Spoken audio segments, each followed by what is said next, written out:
صلى عليك الله يا ابن عبد الله أحمد حبيبنا عليك السلام. واجب الاحترام بھائیوں، عزیز ساتھیوں، بزرگوں، اللہ تبارک و تعالیٰ کی عبادت کے لیے ہمیں پیدا کیا گیا ہے، یہ ہم سبھی جانتے ہیں. اور عبادت اللہ تبارک و تعالیٰ کو اس وقت قبول ہوگی کہ جب ہماری عبادات کے اندر اخلاص ہوگا. آج ہم اخلاص کی کتاب و سنت کا تھوڑی سی دائی تعریف، بیت اس کی الحکمہ. ڈیفینیشن اور اس کے حوالے سے بات کریں گے. اخلاص کیا چیز ہے اور اس کی ضد، اس کا مد مقابل کیا ہوتا ہے، اخلاص کے فوائد کیا ہیں، اور جو اس کی ضد ہے ریا، اس کے نقصانات کیا ہیں. اخلاص، یہ لفظ خالص، اخلاص، تخلیص، خلوص، ان سب چیزوں کو ہم اپنی عام زبان کے اندر بھی استعمال کرتے ہیں، جس کا معنی ہے ہر کسی چیز سے پاک، ملاوٹ سے پاک، دو نمبری سے پاک، اور اس کے اندر کوئی اضافی چیز داخل کر دی جائے اس چیز سے یہ چیز پاک. ہم کہتے ہیں ہمیں خالص دودھ چاہیے، ہمیں فلاں چیز خالص چاہیے، مطلب ہے اس میں کسی قسم کی کوئی ملاوٹ نہ ہو، اس کو خالص کہا جاتا ہے. اور یہ اخلاص اسی میں سے ہے. اور ہماری جو عبادات ہیں، اگر ان عبادات کے اندر اخلاص ہوگا، یعنی اگر ہماری عبادت خالص ہوگی بغیر کسی ملاوٹ کے، تو اللہ تبارک و تعالی کو وہی عبادت پسند ہے اور اللہ اسی عبادت کو چاہتا ہے. اور اگر ہماری عبادت کے اندر ریا، نمود و نمائش، لوگوں کے لیے دکھلاوا، یا اپنے آپ کو معاشرے کے اندر یا لوگوں کے اندر نیک اور اپنے آپ کو اچھا ثابت کرنے کے لیے عبادت کی جائے، تو یہ عبادت اخلاص سے خالی ہے اور ایسی عبادت کا کوئی فائدہ نہیں.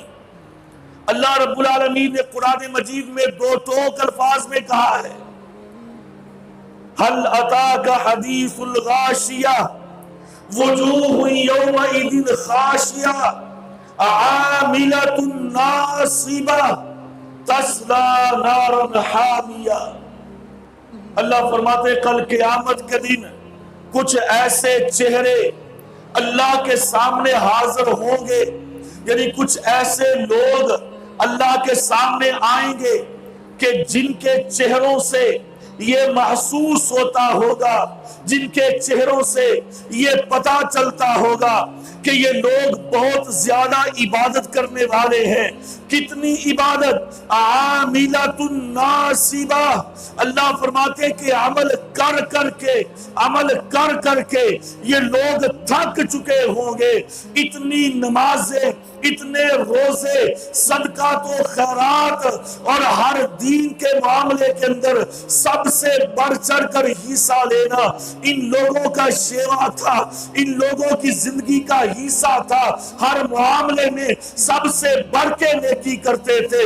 اور عاملۃ ناصبہ، نیکیاں کر کے تھک چکے ہوں گے، لیکن اللہ رب العالمین ان کی نیکیوں کی جزا نہیں بلکہ عاملۃ ناصبہ تصلی نارا حامیہ.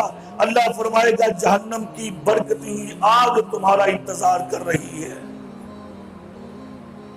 حالانکہ انسان عبادت کرتا ہے، نماز پڑھتا ہے اور روزہ رکھتا ہے، کس لیے؟ کہ اللہ کے ہاں اسے اجر عظیم ملے، اللہ کے ہاں وہ بندہ قابل قبول ہو. اور اگر اس کی اس عبادت کی وجہ سے، اس نے جہنم میں ہی جانا ہے، تو پھر عبادت کا کیا فائدہ، پھر عبادت کا کیا مقصد، پھر تو مقصد ضائع ہو گئے۔ تو میرے بھائیوں، اللہ کا قرآن کہتا ہے کہ عمل کر کر کے یہ آدمی تھک چکا ہوگا، لیکن اس کا انجام جہنم کی آگ ہے۔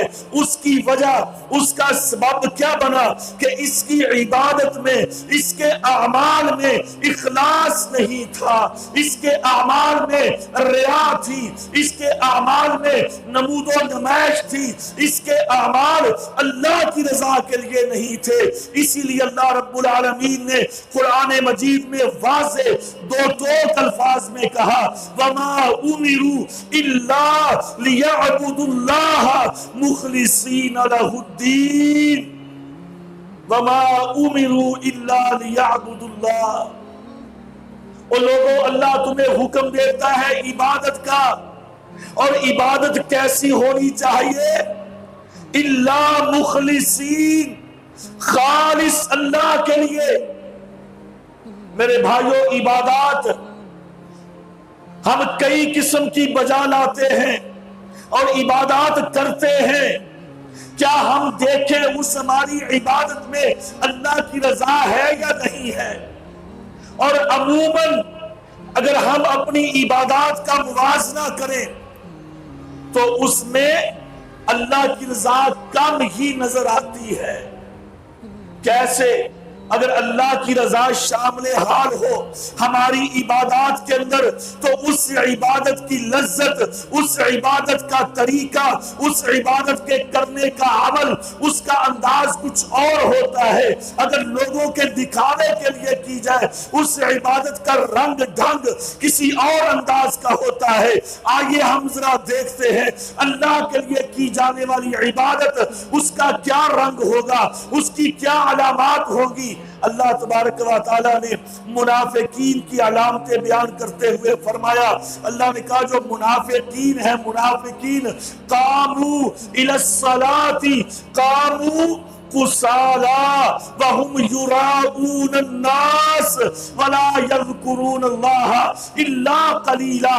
مت سمجھو کہ منافق نماز نہیں پڑھتا، منافق بھی نماز پڑھتا ہے، پہلی صف میں پڑھتا ہوگا، تہجد پڑھتا ہوگا، منافق عبادات میں پیچھے نہیں رہتا ہوگا، لیکن اللہ نے فرمایا اس کی عبادت کا انداز کیا ہے؟ قاموا کسالا۔ سب سے پہلی چیز، سب سے پہلا وہ جز کہ جو ہمیں بتلاتا ہے کہ اس کی عبادت خالص نہیں، وہ کون سا جز ہے؟ قاموا کسالا۔ یہ نماز پڑھتا ضرور ہے لیکن سستی کرتا ہے، اس میں کاہلی کرتا ہے، سستی سے کام لیتا ہے۔ آئیے ذرا میرے بھائیوں، میں اپنے گریبان میں جھانکوں، اپنے گرد و نواح میں دیکھوں کہ کیا میں جب عبادت کے لیے آتا ہوں، جب نماز کے لیے آتا ہوں، تو میرے اندر چستی ہوتی ہے یا میرے اندر سستی ہوتی ہے۔ اذان ہو گئی، اچھا چلے نماز کے لیے، ابھی تو ٹائم پڑا ہوا ہے، بھئی چلے نماز کے لیے، ابھی تو 5 منٹ باقی رہتے ہیں، بھئی چلے نماز کے لیے 1 منٹ ہے، وضو کر کے فوراً تکبیر اولیٰ میں جا کے مل جائیں گے۔ یہ سستی کی علامتیں ہیں۔ بات لمبی نہیں کرنا چاہتا، نبی علیہ السلام، صحابہ اکرام رضوان اللہ علیہم اجمعین، ان کا کیا طرز عمل تھا؟ ام المؤمنین ام سلمہ رضی اللہ تعالی عنہ بیان فرماتی ہیں کہ جب اذان ہو جاتی تو نبی علیہ السلام کی کیفیت ایسے ہوتی تھی گویا کہ لا یعرفنا، آپ ہمیں پہچانتے ہی نہیں ہیں۔ یہ عبادت کا انداز تھا۔ صحابہ اکرام کے بارے میں یہ بات مورخین نے، مفسرین نے بڑی شد و مد کے ساتھ لکھی ہے کہ اگر اذان ہو جاتی، ایک راوی بیان کرتا ہے، کہتا ہے میں ایک صحابی کے پاس گیا، وہ لوہار کا کام کرتا تھا، اس نے ہاتھ میں وہ ہتھوڑا پکڑا ہوا ہے، کام کر رہا تھا، اچانک ہمارے بیٹھے ہوئے کانوں میں اذان کی آواز آئی، اللہ اکبر۔ اس نے کیا کیا؟ اس اپنے ہتھوڑے کو وہیں پہ ڈھیلا چھوڑ دیا. اس نے یہ نہیں کہا کہ اب چاہتے چاہتے آخری ضرب، آخری چوٹ اس لوہے پہ لگا لوں.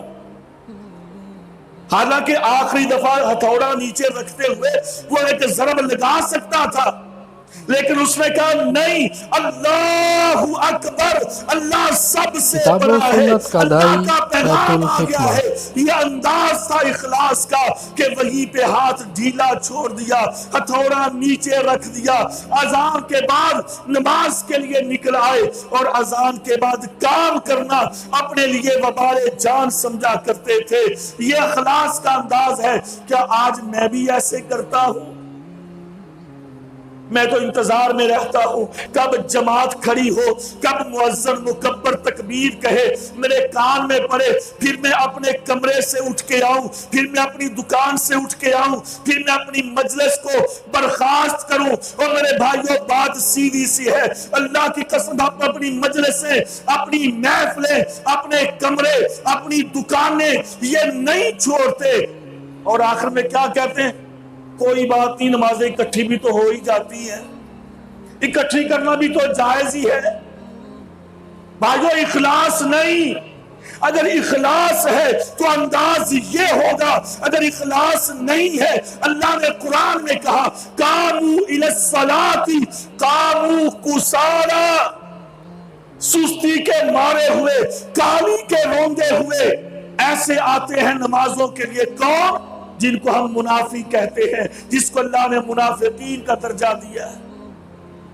ایک تو یہ ان کے اندر نقص پایا جاتا ہے، اور دوسرا نقص اور دوسری وہ غلطی کہ جس بنا پہ ہم پہچان سکتے ہیں کہ میری عبادت میں اخلاص ہے یا نہیں. لا یذکرون یراؤون الناس یراؤون الناس ولا یذکرون اللہ الا قلیلا. دوسرا نقص ان کے اندر یہ ہوتا ہے کہ ان کی عبادات لوگوں کے لیے ہوتی ہے، لوگوں کو دکھانے کے لیے. سیدنا ابو سعید الخدری رضی اللہ تعالی عنہ بیان کرتے ہیں کل قیامت کا دن ہوگا، اللہ کی بارگاہ کے اندر بہت سارے لوگ آئیں گے جو عبادات لیے ہوں گے. اللہ کہے گا ان کو میرے قریب کرو. قریب کیا، صحیح نسائی کے اندر یہ روایت صحیح سند کے ساتھ موجود ہے. اللہ فرمائے گا جاؤ ان لوگوں کے پاس جن کے لیے تم نماز پڑھا کرتے تھے، جن کے لیے عبادات کیا کرتے تھے، ان سے جا کے اپنا اجر لے لو، میرے پاس تمہارا تو کچھ بھی نہیں ہے. صرف ایک نماز کی بات نہیں میرے بھائیوں، کتنے ایسے کام آپ کو ملیں گے کہ جو عبادات کا حصہ ہے اور ہم وہ نمود و نمائش پہ ان کو ضائع کر دیتے ہیں.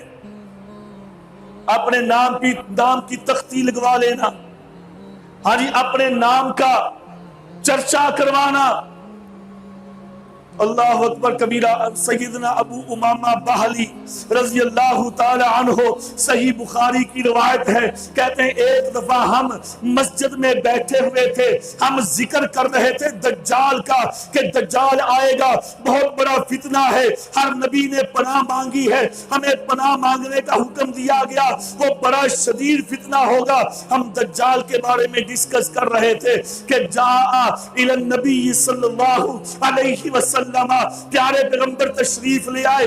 آپ نے فرمایا الا اخبرکم من فتنۃ المسیح، کیا تمہیں میں مسیح دجال سے بھی زیادہ بڑی خطرناک خبر نہ بتلاؤں؟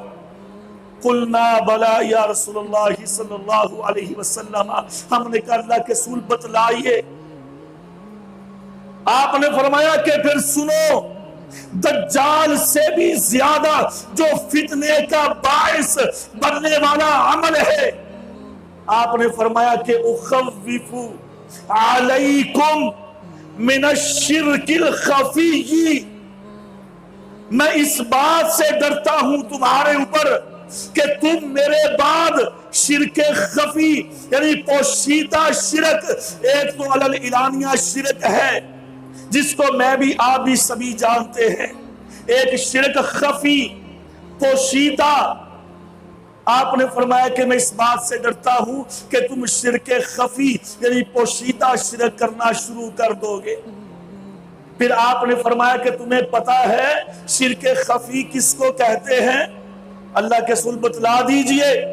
آپ نے فرمایا شرک خفی یہ ہے کہ جب تم اپنے اعمال کرو گے تو ان اعمال میں تمہاری سوچ، تمہارا تصور، تمہارا کنسپٹ یہ ہوگا کہ میں فلاں آدمی کی خوشی کے لیے، فلاں آدمی کی رضا کے لیے، اس کو راضی کرنے کے لیے میں یہ کام کر رہا ہوں۔ اب نماز تو کوئی بندہ کسی کی خوشی کے لیے نہیں پڑھتا، یہ تو تقریباً ایک مسلم سی بات ہے۔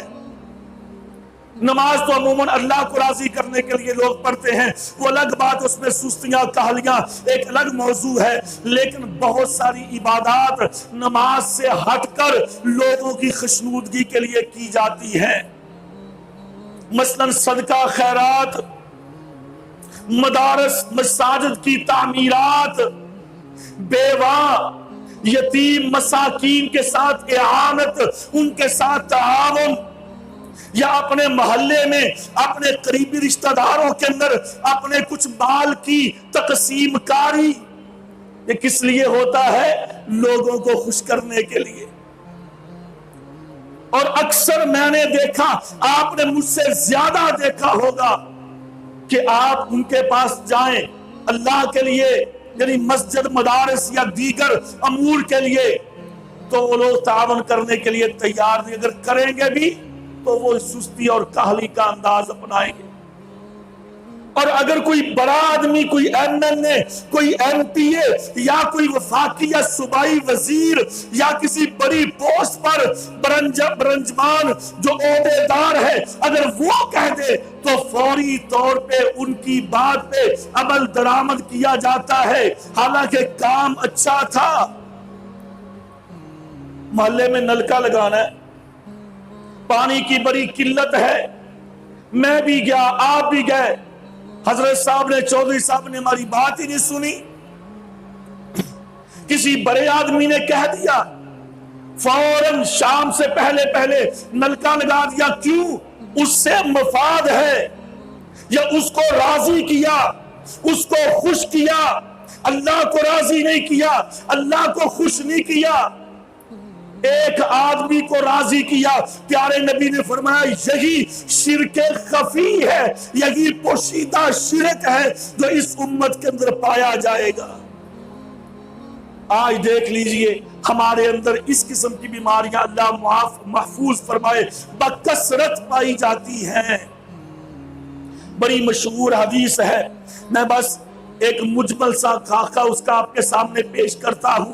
ہاں جی، پیارے نبی فرماتے ہیں صلی اللہ علیہ وسلم، قیامت کے دن سب سے پہلے جن لوگوں کو جہنم کے اندر پھینکا جائے گا، جہنم کو بھڑکایا جائے گا، آپ نے فرمایا کہ وہ 3 کیٹیگری کے لوگ ہوں گے، 3 قسم کے لوگ ہوں گے،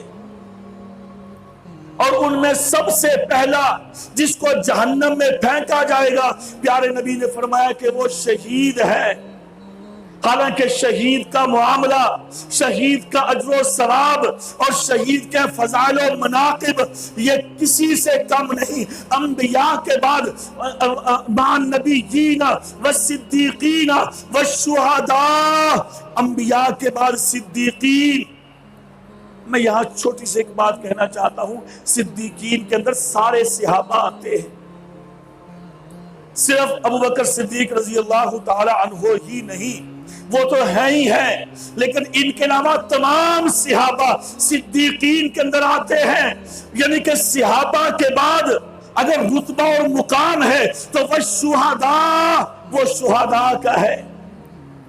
ان کے فضائل و مناقب الگ ہیں، لیکن اللہ نے فرمایا کہ سب سے پہلے شہید کو جہنم کے اندر پھینکا جائے گا۔ اللہ پوچھے گا میرے بندے بتا تو نے میرے لیے کیا کیا؟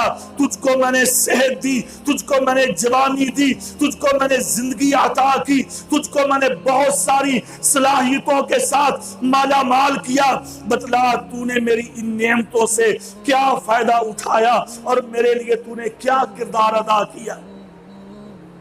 بندہ کہے گا یا اللہ اس سے بڑا میں کردار اور کیا ادا کر سکتا ہوں کہ جب مجھے پتا چلا کہ فلاں جگہ پہ معرکہ برپا ہے اسلام اور کفر کا، حق اور باطل کا، میں نے اپنا گھر چھوڑ دیا، میں نے اپنے بچوں کو چھوڑ دیا، اپنے والدین کو چھوڑ دیا، اپنے بہن بھائیوں کو چھوڑ دیا، اپنے گلی محلے کو چھوڑ دیا، یا اللہ سب کچھ چھوڑ کے میں وہاں میدان میں گیا اور لڑتا رہا، حتیٰ استشہدت فی سبیلک، یہاں تک یا اللہ میں تیرے رستے کے اندر شہید ہو گیا۔ اس سے بڑا اللہ میں کیا کردار ادا کر سکتا تھا؟ اللہ فرماتے ہیں کذبتا، تو جھوٹ بولتا ہے، جھوٹ بولتا ہے، تو شہید ہوا ہے، تو نے خون بہایا ہے، اور میرا یہ فیصلہ بھی ہے کہ شہید کا خون بعد میں گرتا ہے، اللہ اس کے گناہ پہلے معاف کر دیتا ہے۔ تو نے یہ کام کیا لیکن لِيُقَالُ لَكَ جَرِيٌّ أَوْ شُجَاعٌ، اس لیے کہ تجھے خراج تحسین ملے گا، تجھے تمغے ملیں گے، تجھے نشان حیدر ملے گا، تیرے نام کے ڈنکے، تیرے نام کے مرثیے پڑے جائیں گے۔ لِيُقَالُ لَكَ جَرِيٌّ، لوگ اپنے بچوں کو کہانیاں سنائیں گے، بڑا بہادر تھا، بڑا جری تھا، بڑا کمانڈر تھا، اس لیے کیا تھا نا، اب تیرے لیے میرے پاس کچھ نہیں ہے۔ دوسرا آدمی اللہ کہتا ہے تجھے میں نے بہت مال دیا، تجھے میں نے بڑی جائیداد دی، تجھے میں نے بہت ساری نعمتوں سے نوازا، میرے بندے تو بتا تو نے ان نعمتوں کا کیسے شکریہ ادا کیا؟ کہتا یا اللہ کوئی مسجد، کوئی مدرسہ، کوئی ادارہ، کوئی ایسی جگہ جہاں پہ خرچ کرنے کی ضرورت تھی میں نے اپنی جیب کو کھول دیا، میں نے اپنی تجوریوں کو کھول دیا، یا اللہ میں نے بڑا خرچ کیا۔ میں ذرا بات کو اختصار کے ساتھ کرتا ہوں، اللہ فرماتے ہیں کذبتا، جھوٹ بولتا ہے۔ اس کا مطلب یہ نہیں کہ تو نے خرچ نہیں کیا، تو نے خرچ کیا، بہت کچھ کیا، لیکن لِيُقَالُ لَكَ جَوَّادٌ، اس لیے کیا تھا کہ لوگ تجھے کہیں گے بڑا سخی آدمی ہے بھائی، بڑا خرچ کرنے والا ہے، اپنی نام کی پلیٹیں لگانے کے لیے لوگوں کے اندر، اللہ اکبر، اللہ معاف کرے آج کل تو حالات ایسے ہیں، کوئی جیب سے لگائے تو اپنے نام کی پلیٹ لگائے، آج کل تو میرے اور آپ کے ٹیکس سے سولنگ لگانے پر بھی نام کی پلیٹ لگ جاتی ہے، نالی بنانے پر بھی نام کی پلیٹ، ہاں جی کوئی ادارہ، کوئی سکول، حالانکہ میرا اور آپ کا ٹیکس لگاتے ہیں، اس کے ساتھ ساتھ نیم پلیٹ ان کے نام کی لگی ہوتی ہے، اور ہم ہی سادہ لوگ ہیں کہ پھولوں کی پتیاں ان پہ نچھاور کرتے ہیں۔ اللہ اکبر کبیرہ، یہ ہمارا بھولا پان اس کو کہہ لیں آپ، یا جہالت کہہ لیں، کم علمی ہے۔ اللہ کہتا ہاں تو نے یہ عمل کیا، تو نے بیواؤں کے لیے، یتیموں کے لیے، مسکینوں کے لیے دسترخوان لگائے، تو نے ادارے بنائے، تو نے سکول بنائے، تو نے بہت سارے مسافر خانے، تو نے لنگر کا انتظام کیا، لیکن اس لیے لِيُقَالُ لَكَ جَوَّادٌ، تاکہ لوگ تجھے بڑا سخی، بڑا خرچ کرنے والا یہ تجھے کہیں گے دنیا میں، اسی لیے کیا نا، آج تیرے لیے میرے پاس کوئی اجر نہیں۔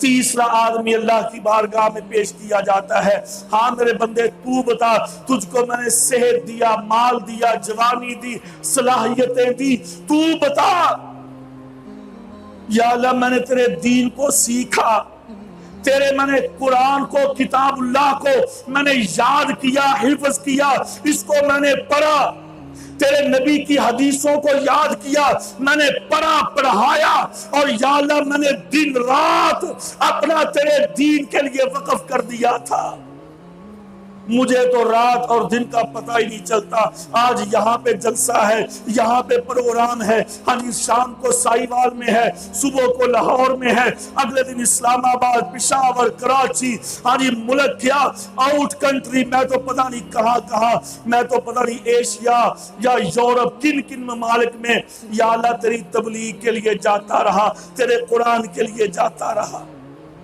کتنا اجر ہے۔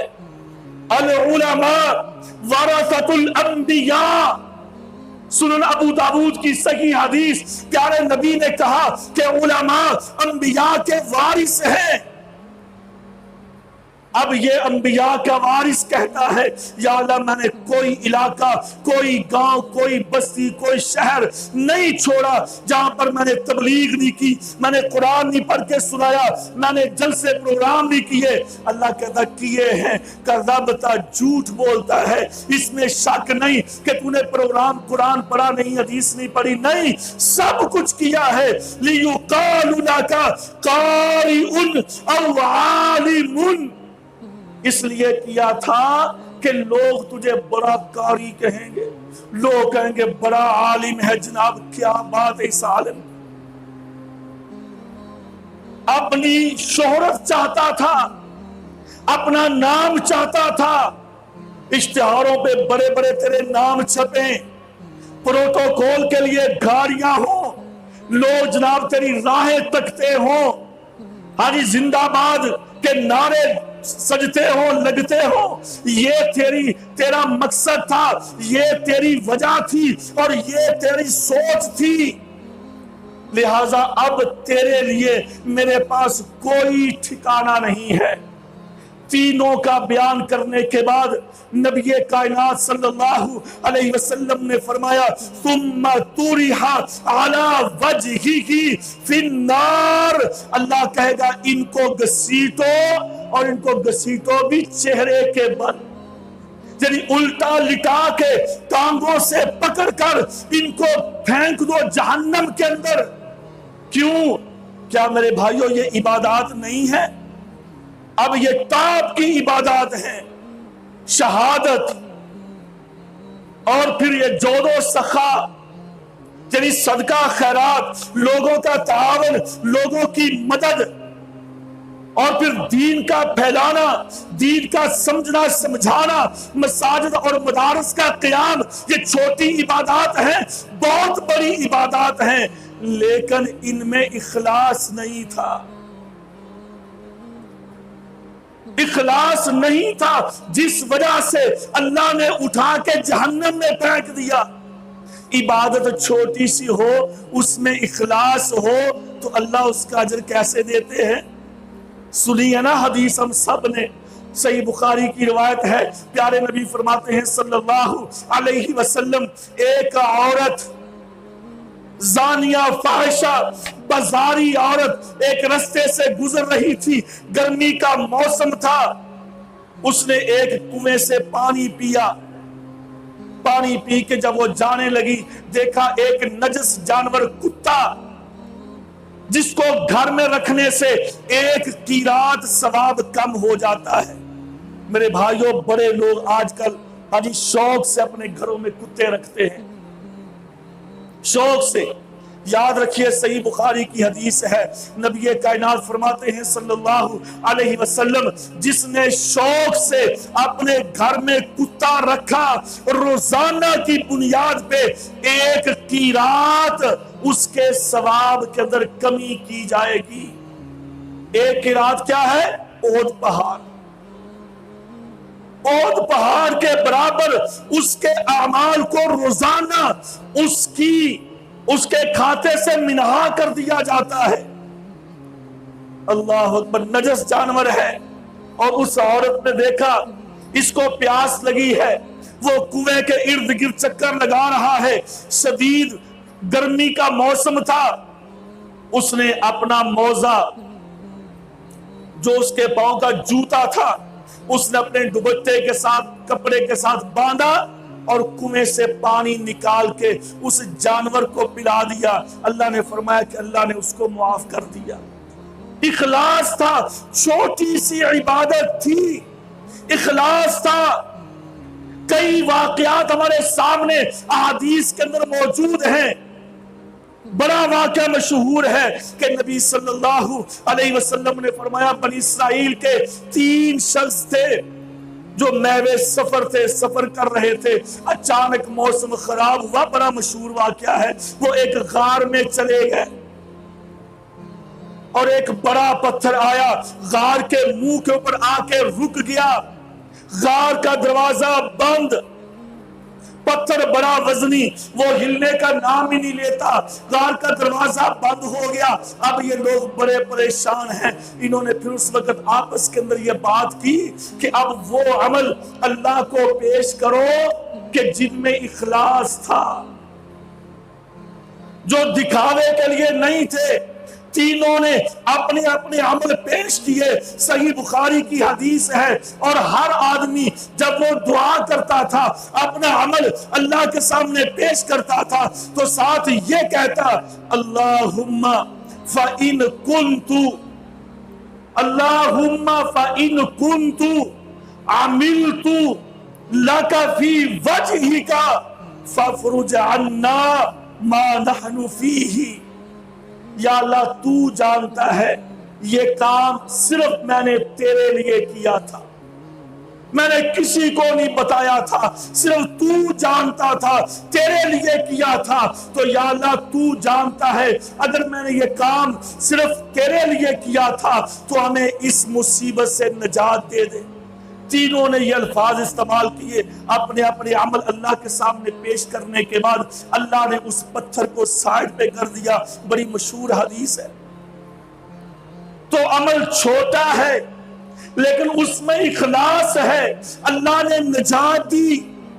عمل بڑا ہے اس میں اخلاص نہیں, اللہ نے دنیا کے اندر بھی ان کو پریشان رکھا اور آخرت کے اندر بھی اللہ نے فرمایا تسلا نارن حامیہ, جہنم کی بھڑکتی ہوئی آگ وہ تیری منتظر ہے. تو اس لیے میرے بھائیوں اس کا نام ہے اخلاص.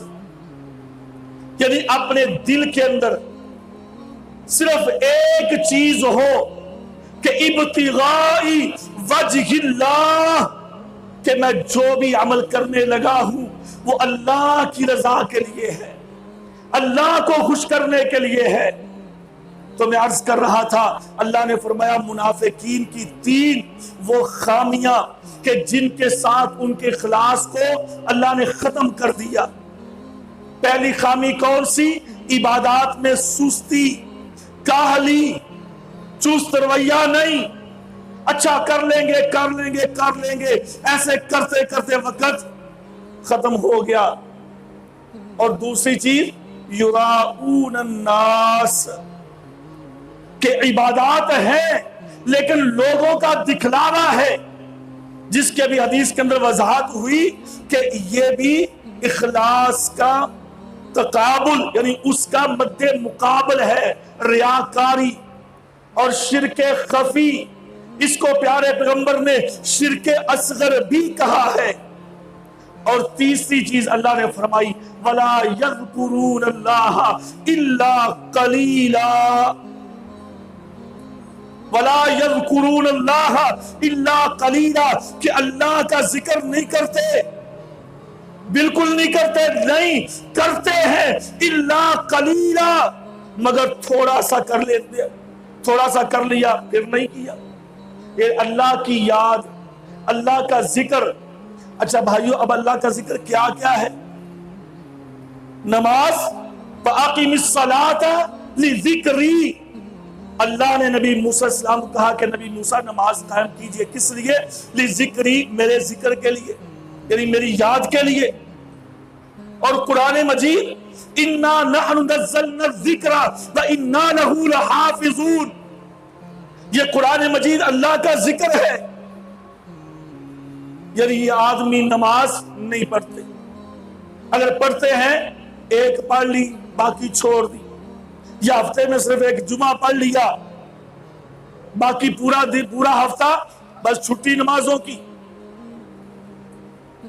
تلاوت قرآن مجید جب سے رمضان گزرا ہے میں اور آپ ہم سبھی اس چیز پر غور کریں کہ رمضان میں تو ہم نے 2-2 3-3 4-4 قرآن مجید ختم کیے، رمضان کے بعد میں نے کتنا قرآن مجید پڑھا۔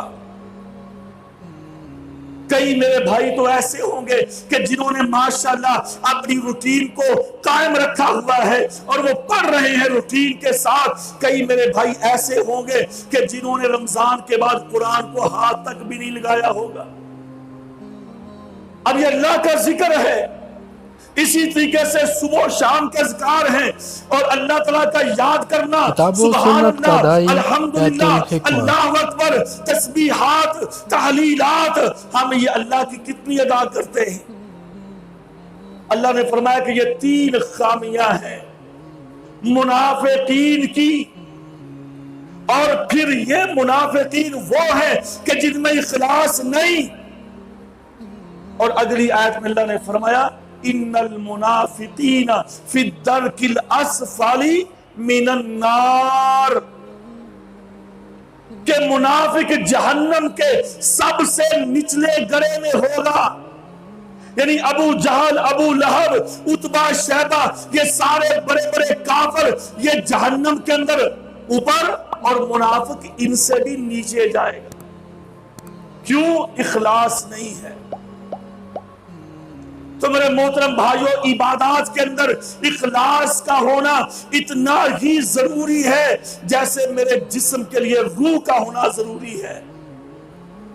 جسم اور روح کا جیسے آپس میں گہرا تعلق ہے، اگر میری عبادات کے اندر اخلاص ہوا تو پھر عبادات میرے لیے مفید ہوگی۔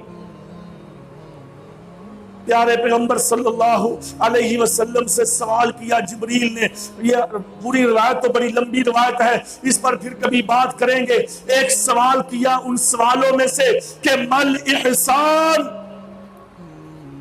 اے اللہ کے نبی صلی اللہ علیہ وسلم بتلائیے احسان یعنی اخلاص کس چیز کا نام ہے، اخلاص کس کو کہا جاتا ہے؟ آپ نے فرمایا کہ جب تو اللہ کے سامنے کھڑا ہو، جب تو عبادت کرتا ہو، جب تو عبادت کے لیے آئے، جب تو عبادت کرے تو تیرے ذہن میں کیا چیز ہو؟ انک تراہ، کہ تو اپنے اللہ کو دیکھ رہا ہے، اور لا یدرکہ الابصار، اسے کوئی بھی نہیں دیکھ سکتا، اس دنیا میں اس کو کوئی آنکھ نہیں دیکھ پاتی، لیکن یہ بات یاد رکھ کأنہ یراک، اگر تو اللہ کو نہیں دیکھ رہا تو وہ تجھے دیکھ رہا ہے۔ اس کی آج زندہ مثال یہ سی سی ٹی جو فوٹو کیمرے لگے ہوتے ہیں، آپ ان کو دیکھ لیں، جہاں کیمرہ لگا ہوگا ہم وہاں پہ بڑے چکنے ہوتے ہیں کہ بھائی میری ایک ایک حرکات و سکنات وہ ساری کی ساری کنٹرول روم میں دیکھی جا رہی ہے، لہٰذا بڑے مہذب بڑے اچھے آسن انداز سے کبھی کوئی اونچ نیچ نہیں کرتے۔ بھائی کأنہ یراک، میں اللہ کو نہیں دیکھ پاتا لیکن اللہ مجھے دیکھ رہا ہے۔ اسی طرح جیسے میں کیمرے کے سامنے کھڑا ہو کر کنٹرول روم کو نہیں دیکھ پا رہا، لیکن وہاں پہ بیٹھا ہوا نمائندہ وہ میری ایک ایک حرکت کو دیکھ رہا ہے۔ کیا میری عبادات ایسی ہیں؟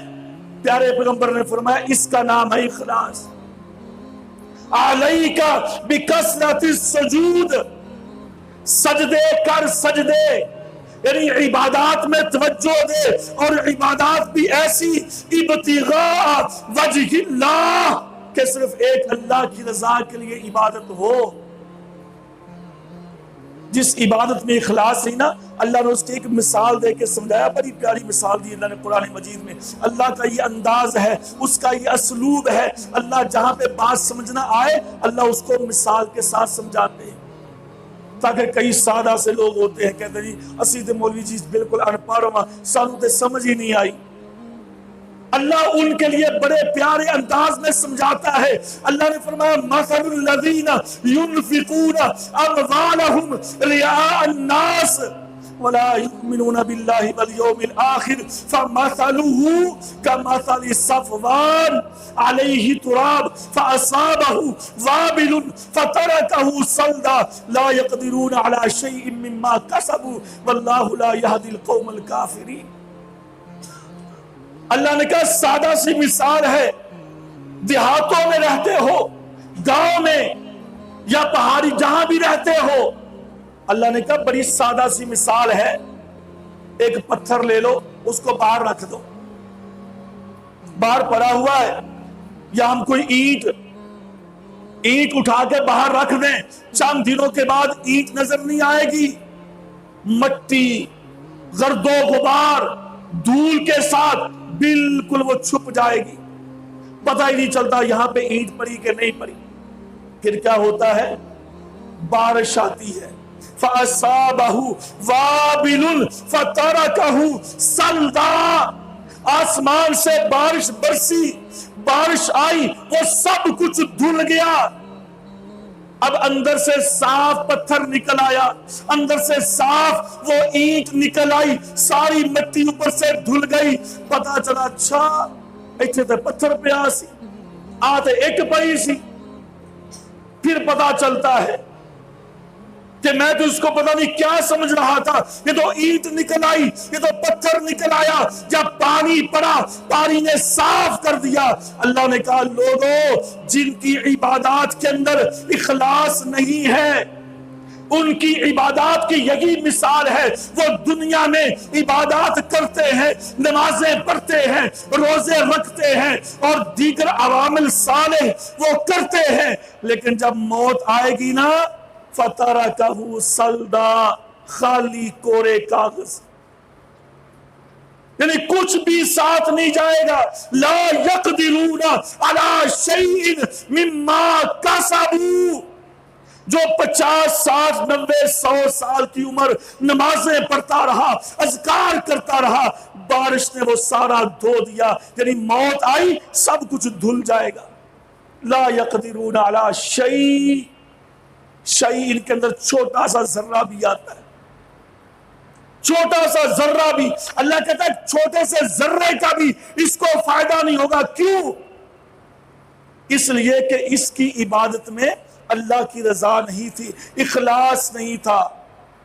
بھائی سادہ سی مثال ہے، میں ایک دودھی سے دودھ لیتا ہوں، وہ مجھے روزانہ 3 4 5 کلو دودھ دے کے جاتا ہے دکان پہ، یا 1 من دیتا ہے، اس نے قیمت اپنی مرضی کی لگائی، میں نے کہا ٹھیک ہے بھی دیتا ہوں تجھے میں، اور جب مجھے پتا چل جائے وہ 100 روپیہ مجھ سے کلو کا لیتا بھی ہے، ہاں جی، اور اس میں وہ کیمیکل ڈالتا ہے، اس میں وہ یوریا ڈالتا ہے، یا اس میں کوئی اور چیزیں ڈال کے آدھا دودھ آدھا پانی دیتا ہے، چلو کیمیکل نہیں ڈالتا، آدھا دودھ آدھا پانی ہوتا ہے، تو پھر میں اسے لیتا ہوں؟ کبھی بھی نہیں لیتا۔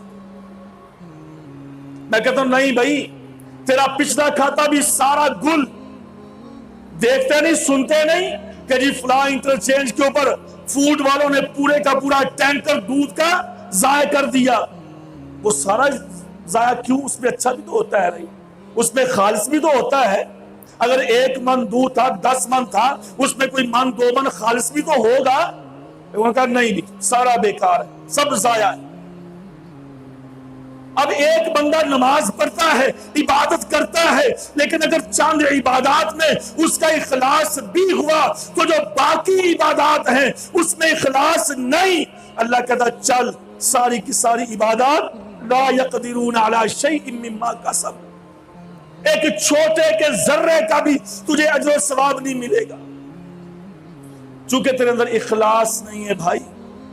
اس لیے میرے محترم بھائیوں، دنیا کا بھی یہ نظام ہے کہ اگر کسی کے اندر اخلاص ہے تو اس کو ہر بندہ اپنے قریب کرتا ہے، اس کا تقرب چاہتا ہے، اس کے ساتھ بیٹھنا پسند کرتا ہے، اور کسی کے اندر اخلاص نہ ہو، وہ ظاہری بہت بڑا علامہ فہامہ ہے، ظاہری بہت بڑا حاجی نمازی ہے، لیکن اس میں اخلاص اگر نہیں نا، ہر بندہ کہ میں یار تو دور ہی رہا، جس اس سے پیچھے ہی رہو تو بہتر ہے، میں جاننا ہے کنہ کے نیک آدمی، اس میں اخلاص نہیں ہے۔ اس لیے اللہ کو جو چیز چاہیے، حالانکہ اللہ ہماری عبادات کا محتاج تو نہیں ہے، اللہ کو ہماری عبادات کی ضرورت تو نہیں ہے، بس اللہ یہ دیکھنا چاہتا ہے کہ اس میرے بندے کا میرے ساتھ کتنا تعلق ہے، اور پھر جو تعلق ہے وہ خالص بھی ہے یا نہ خالص ہے۔ بس یہ چیزیں میرے بھائیوں، اگر اللہ کے ساتھ تعلق خالص ہے پھر اس میں شرک نہیں ہوگا، اس میں بدعت نہیں ہوگی، اس میں خرافات، رسم و رواج، برادری کی رضامندی، قوم قبیلہ، اس کو فرسٹ پوزیشن پہ نہیں رکھا جائے گا، اس میں اپنے اللہ کو راضی کیا جائے گا، بس میرا رب مجھ سے راضی ہو جائے۔ تو اس لیے میرے محترم بھائیوں، اب اس بات کو جتنا پھیلائیں یہ پھیلتی چلی جائے گی۔ یعنی اخلاص یہ ضرور ہے، یعنی کہ اس کی ضرورت روح کے لیے، ہمارے جسم کے لیے، ہماری عبادات کے لیے اخلاص کا اتنا ہی ضروری ہونا ہے جیسے میرے جسم کے لیے روح کا ہونا ضروری ہے۔ یعنی کہ یہ اخلاص خلوص، ہر چیز سے پاک، ہر ملاوٹ سے پاک، یعنی میری جو بھی عبادت ہے وہ خالص اللہ کے لیے ہو، اس میں کسی کی نمود و نمائش، ریا، فخر، سمعہ، دکھلاوا، یہ چیزیں نہ ہو تو اللہ ایسی عبادت قبول کرتا ہے۔ اللہ تعالیٰ سے دعا ہے اللہ رب العالمین ہماری عبادات کو ریاکاری سے محفوظ کتاب و فرما دے۔ سنت کا دائی بیت اور بھائیو، الحکمہ۔ پیارے پیغمبر صلی اللہ علیہ وسلم نے اس معاملے میں ایک دعا ہمیں بتلائی ہے، میں آپ کے سامنے عرض کر دیتا ہوں، وہ دعا کثرت سے پڑھا کریں۔ اللہم طہر قلبی من النفاق وعملی من الریاء والسنتنا من الکذب وعینی من الخیانہ فإنک تعلم خائنۃ الاعین وما تخفی الصدور۔ بڑی پیاری دعا ہے، بڑے پیارے کلمات ہیں کہ یا اللہ میرے دل کو نفاق سے پاک کر دے، میرے عمل کو ریاکاری سے پاک کر دے، اور میری زبان کو جھوٹ سے پاک کر دے، اور یا اللہ میری آنکھ کو ہر خیانت والی چیز سے دور کر دے۔ تو سینے کو جاننے والا ہے، دلوں کے بھید جاننے والا ہے۔ یہ بڑی پیاری دعا ہے، یہ یاد کرنی چاہیے، انشاءاللہ اس کا بڑا فائدہ ہوگا۔ اللہ عمل کی توفیق دے۔ وما علی الا البلاغ۔ محترم بھائیوں، آج کے اس خطبہ جمعہ میں ہم نے اخلاص کے حوالے سے بات کی ہے کہ اخلاص اللہ تعالیٰ کو پسند ہے، جیسے خالص چیز ہمیں پسند ہے، اسی طرح اللہ تعالیٰ کو بھی اخلاص پسند ہے۔ اور پھر جو تین بڑی خامیاں بیان کی کہ جس کی وجہ سے اخلاص ختم ہو جاتا ہے، ان کو بھی ذہن نشین رکھنا چاہیے۔ ایک چیز یہ ہے کہ جب عبادات میں سستی ہونا شروع ہو جائے تو سمجھ لیجئے کہ اخلاص کم ہو رہا ہے۔ اور دوسری چیز یہ ہے کہ جب لوگوں کی خوشنودگی، لوگوں کی رضا ذہن میں آنا شروع ہو جائے، مثلا میں یہ فلاں کام کروا رہا ہوں محلے میں، گلی میں، یا مدرسے کا، سکول کا، مسجد کا، کہ فلاں بندہ راضی ہو جائے تو سمجھ لیجئے کہ اخلاص ختم ہو رہا ہے۔ اور تیسری چیز یہ ہے کہ جب اللہ کا ذکر کم ہو جائے، ہمارا زیادہ ٹائم دنیاوی معاملات میں، اب دنیا کو چھوڑ تو نہیں سکتے ہم، اور نہ ہمیں چھوڑنے کا حکم ہے، لیکن کم از کم جو اللہ کو ٹائم دینا چاہیے 24 گھنٹے میں، صبح و شام کے اذکار ہیں، نماز کے بعد کے اذکار ہیں، نماز کے لیے ہے، تو تلاوت ہے، اگر ہم اتنا بھی نہیں کر پا رہے تو میرے بھائیوں پھر ہمیں اس چیز پر دھیان دینا چاہیے کہ ہمارا اخلاص ختم ہو رہا ہے۔ تو پھر جب اخلاص ختم ہو جائے گا تو اللہ نے پھر صاف کہا کہ اس بندے کا انجام منافقین کے ساتھ ہوگا۔ تو ہمیں اپنے اخلاص کو قائم رکھنے کے لیے یہ جو اس کو ہم کہتے ہیں کہ ڈوز ہے، ڈوز، خوراک، یہ لیتے رہنا چاہیے، یعنی کہ عبادت کے اندر جلدی کرنا، ہاں جی، پھر لوگوں کی نمود و نمائش کا نہ ہونا، پھر ذکر اذکار۔ اور ویسے بھی مجھے ایک حدیث یاد آئی، سیدہ عائشہ رضی اللہ عنہا بیان فرماتی ہیں کہ پیارے پیغمبر نے فرمایا کہ جب انسان کے دل کے اندر نرمی آتی ہے نا، نرمی، ما جعل الرفق الا زانہ، کہ جب انسان کے دل میں نرمی آتی ہے نا تو اس کے اندر اخلاص بڑھ جاتا ہے، اور جب دل میں سختی آتی ہے تو وہ بندہ پھر نا خود سر، جس کا یہ بڑا منہ پھریا بندہ، بڑا سر پھریا، خود سر، اس میں تکبر اور غرور پھر آنا شروع ہو جاتا ہے۔ تو اس لیے اللہ سے نرمی کی دعا کرتے رہنا چاہیے، اور اپنے آپ کو نرم رکھنے کے لیے بہترین طریقہ ہے کسی یتیم، کسی مسکین کے ساتھ اپنا تعلق بڑھاؤ تاکہ ہمارے دل نرم ہو جائیں، تو اس کے ساتھ بھی انشاءاللہ اخلاص کے اندر اضافہ ہوگا۔ اللہ تعالی ہمیں سمجھنے کی عمل کی توفیق عطا فرمائے. سبحان ربک رب العزت عما یصفون وسلام علی المرسلین والحمد للہ رب العالمین.